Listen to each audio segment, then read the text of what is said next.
Kelvin চক্রের পূর্ণচিত্র অঙ্কন করে প্রতি ধাপ চিহ্নিত করুন।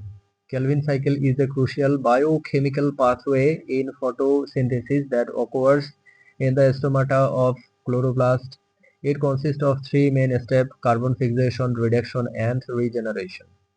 কেলভিন চক্র হলো একটি গুরুত্বপূর্ণ রাসায়নিক প্রক্রিয়া যা ফটোসিনথেসিসে ক্লোরোপ্লাস্টের স্ট্রোমায় ঘটে এবং এটি ত্রিনির্বাহী পর্যায়ে বিভক্ত: কার্বন স্থায়ীকরণ, রিডাকশন এবং পুনঃসৃষ্টির ধাপ। The Kelvin cycle is an essential biochemical process occurring in the stroma of the chloroplast during photosynthesis, divided into three main stages: carbon fixation, reduction, and regeneration.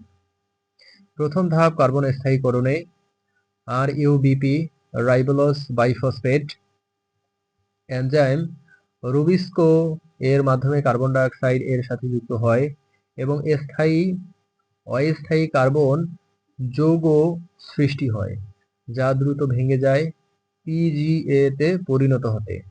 In the first step, carbon fixation, RUBP ribulose biphosphate binds with carbon dioxide via the Rubisco enzyme, forming an unstable 6-carbon compound that quickly breaks down into PGA. দ্বিতীয় ধাপে PGA NADPH ও ATP ব্যবহার করে G3P glyceraldehyde 3-ফসফেট এ রূপান্তরিত হয়, যা শর্করা ও অন্যান্য carbohydrate তৈরিতে ব্যবহৃত হয়। In the second step, PGA is converted to G3P glyceraldehyde 3-phosphate using NADPH and ATP, which later forms sugars and other carbohydrates. তৃতীয় ধাপে G3P থেকে ATP ব্যবহার করে RUBP পুনর্নির্মাণ হয় যাতে চক্রটি অবিরত চলতে পারে। In the third step, RUBP is generated from G3P using ATP, allowing the cycle to continue. পুরো চক্রের সম্পূর্ণতার জন্য 6 বার চক্র ঘোরার প্রয়োজন যাতে একটি গ্লুকোজ অণু গঠিত হয়। The whole cycle must turn 6 times to produce 1 glucose molecule. এই প্রক্রিয়ায় ATP ও NADPH প্রয়োজন যা আলোর সাহায্যে ফসফোরাইলেশন থেকে আসে। ATP and NADPH required come from the light dependent reactions of photosynthesis. উদাহরণস্বরূপ, ব্যাকটেরিয়া থেকে উদ্ভিদ পর্যন্ত সব C3 উদ্ভিদে কেলভিন চক্রের এই 3টি ধাপ ঘটে। For instance, this 3-step Kelvin cycle occurs in all C3 plants from bacteria to higher plants.